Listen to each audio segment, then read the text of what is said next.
Behind every fallen empire lies a silence that history cannot explain. When kingdoms crumble and rulers are dragged from their thrones, the world remembers the conquerors, their banners, their battles, their glory.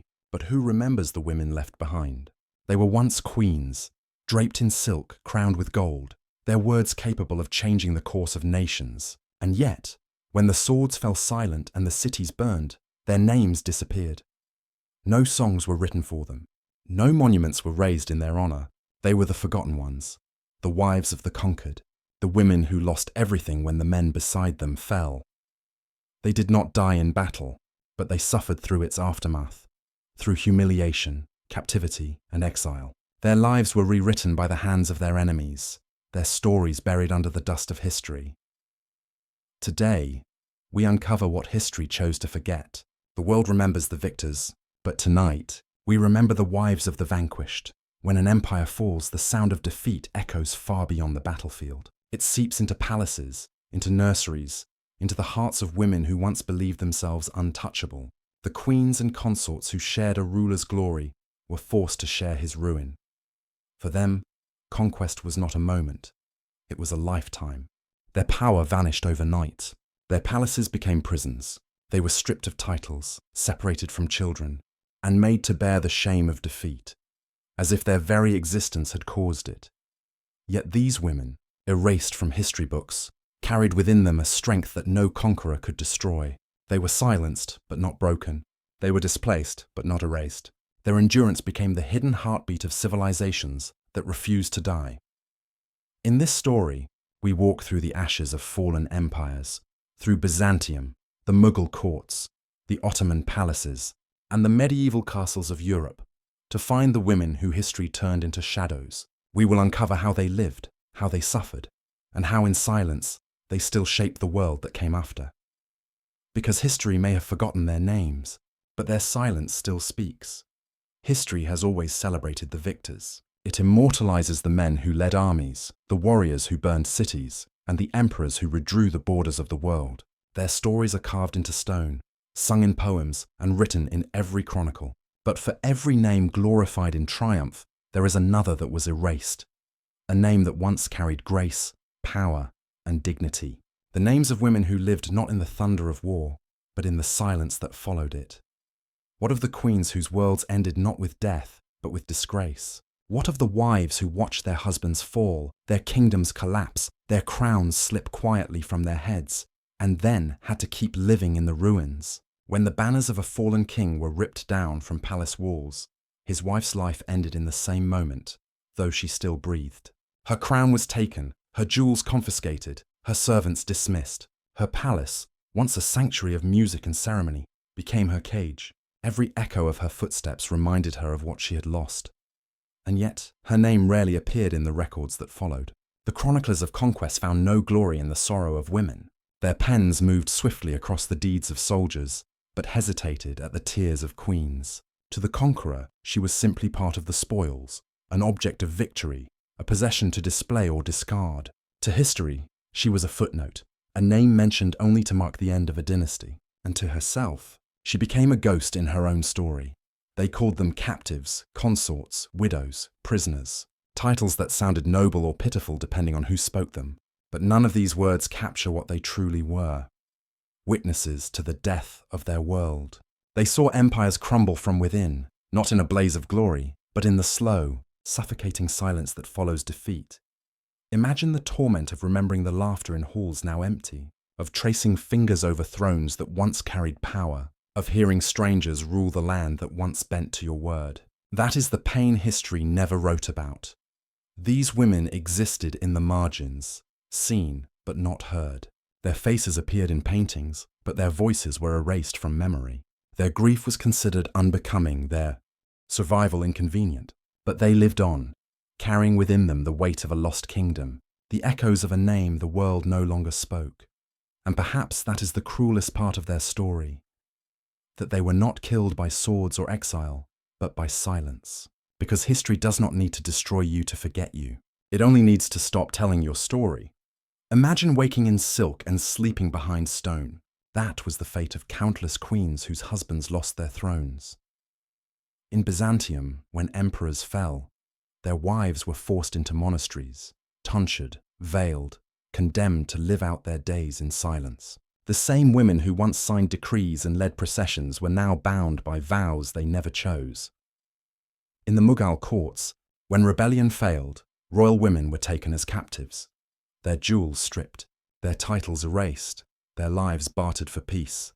They went from commanding harems to begging guards for letters, from ruling courts to counting days in exile, and yet even captivity could take many forms. Some queens were spared death but imprisoned in luxury, golden cages where they were watched day and night.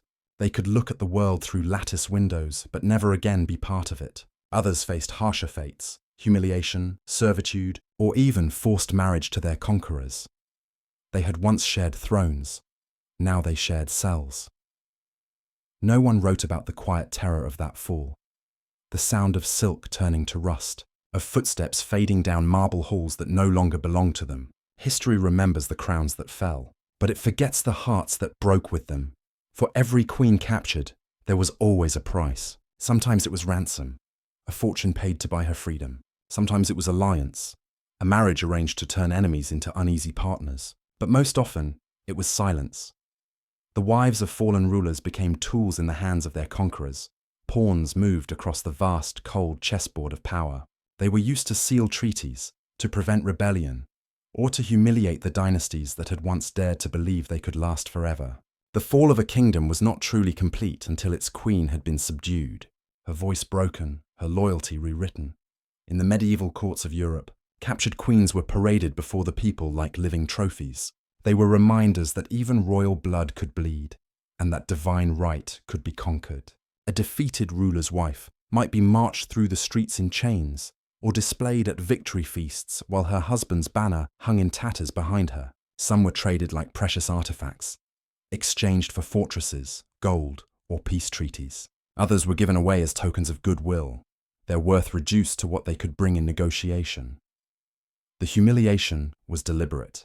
For men obsessed with honor and legacy, nothing cut deeper than seeing the woman who once sat beside them now used as a bargaining chip by another. But nowhere was this practice colder, more calculated than in the Ottoman Empire. Captured women of noble blood were taken into the harem, stripped not only of their freedom, but of their very identity. The wife of one ruler could become the concubine of another.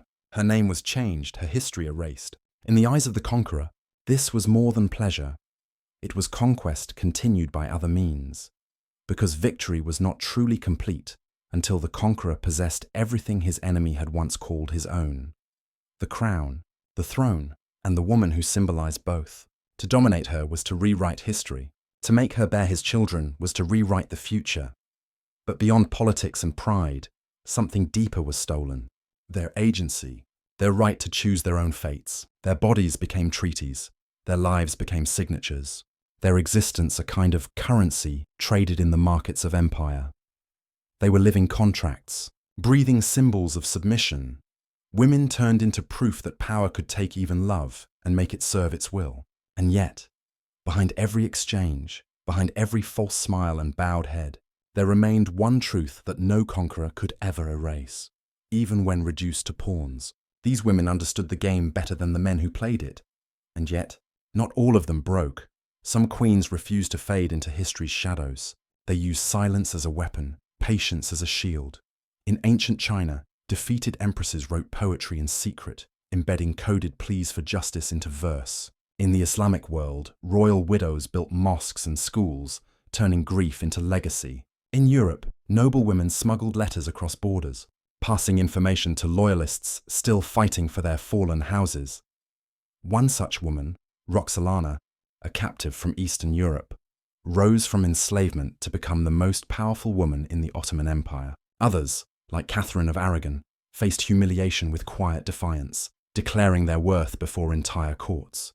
Even behind locked doors, they found ways to fight back, not with armies, but with endurance. Their rebellion was subtle, but it was there. In every breath taken when they were expected to die, in every tear turned into prayer, in every story they refused to let die. History calls them captives, But captivity cannot break the will of a queen who still remembers what it means to command. Centuries passed, but their silence lingers. In every forgotten grave, in every palace ruin, you can still feel the echo of their pain. Because silence, in history, is never empty. It is full of everything that was taken, everything that was lost, everything that could not be spoken. Their names faded not because they were unworthy, but because their suffering did not fit the glory of empires. Chroniclers feared that showing a queen's pain would make a conqueror's victory look cruel, and so they erased them, page by page, century by century. But history cannot hide emotion forever. Their voices are still there, between the lines of treaties, behind the dates of battles, inside the walls of forgotten convents and palaces. Every time we remember them, even once, they live again. And yet, not all of them broke. History loves to portray queens as victims, fragile, silenced, erased. But not all bowed their heads before fate. Some refused to fade into history's shadows. They learned that even silence could be a weapon, and patience a form of resistance. Where swords could not defend them, endurance did. In ancient China, defeated empresses turned to poetry, hiding coded pleas for justice and remembrance inside their verses. Their words, disguised as art, crossed centuries, whispering rebellion through the beauty of ink. In the Islamic world, widowed queens transformed grief into purpose. They built mosques, libraries, and schools, leaving behind monuments that outlasted the men who conquered them. Their sorrow became stone, their pain turned into legacy. Across medieval Europe, noble women became invisible messengers of resistance. They smuggled letters across borders, hid fugitives in convents, and funneled gold to loyalists still fighting for their lost dynasties. Their quiet courage kept the flames of rebellion alive when armies had long been defeated. One such woman was Roxolana, once a captive from Eastern Europe, taken as a slave into the Ottoman harem.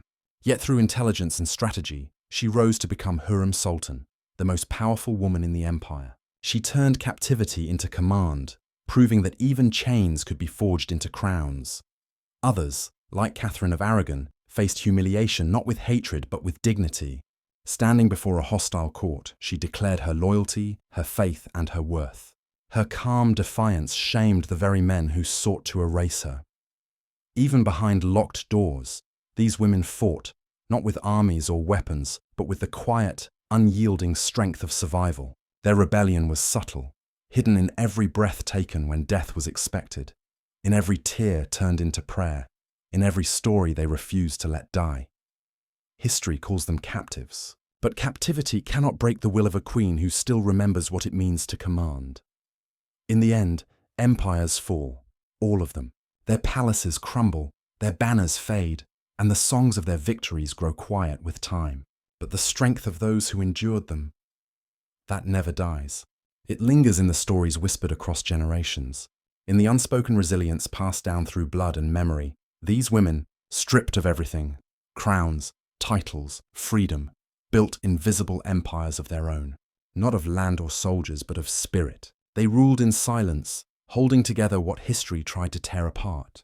They carried their family's honor in exile, kept their languages alive in foreign lands, and guarded the faiths and traditions that conquerors sought to erase. Where kings left ruins, they left legacy. Their strength was quiet, but it was enduring. Their power unrecorded, yet undeniable. Every prayer whispered in captivity. Every child raised with the memory of a fallen homeland. Every custom preserved in secret. All of it became part of a vast, invisible inheritance that no conqueror could claim. Their bodies may have been imprisoned, but their will was never conquered. They rebuilt not empires of gold and stone, but of remembrance. Empires that lived in the hearts of those who came after them. Behind every victorious king stood a line of silent women who paid the price of his glory. And behind every defeated king stood a woman who refused to let his name disappear. Their tears watered the roots of history. Their endurance kept civilizations alive when the world had forgotten them. They were the invisible rulers of a world that never saw them. The quiet architects of endurance, the guardians of lost dynasties, the unbroken souls behind shattered crowns. They were the true heirs of empires. Empires built not on conquest, but on suffering turned into strength. History has always celebrated conquerors by their victories, by the battles they won, the lands they claimed, and the empires they built upon the ashes of others. But perhaps it should remember the conquered not by their defeat, but by their silence, that sacred kind of silence that carried dignity even when the world stripped them of everything else. For centuries, these women have remained in the shadows, unnamed, unthanked, unseen. Their pain was too inconvenient for chronicles, their endurance too subtle for triumphal songs. And yet, in their silence lay a strength greater than the armies that broke their thrones. It is time we remember them, not as victims of history, but as its unspoken authors. Not as broken figures, but as voices that refuse to vanish. For though they lost their crowns, they never surrendered their courage. Though they were silenced, they never stopped shaping the world in quiet, unseen ways. Their stories remind us that true power is not just in conquest, it is in survival. And survival, especially when wrapped in silence, is a kind of victory no sword can ever claim and no empire can ever erase. So, the next time you hear the tale of an empire's fall, remember this. Behind every broken crown, behind every fallen king, there was a woman who bore the weight of history and carried it with grace.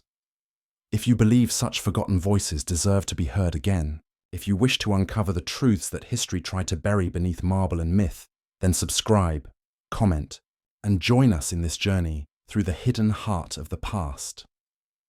Because the story of power was never just about those who conquered, it was also about those who endured, the silent sufferers who never truly lost.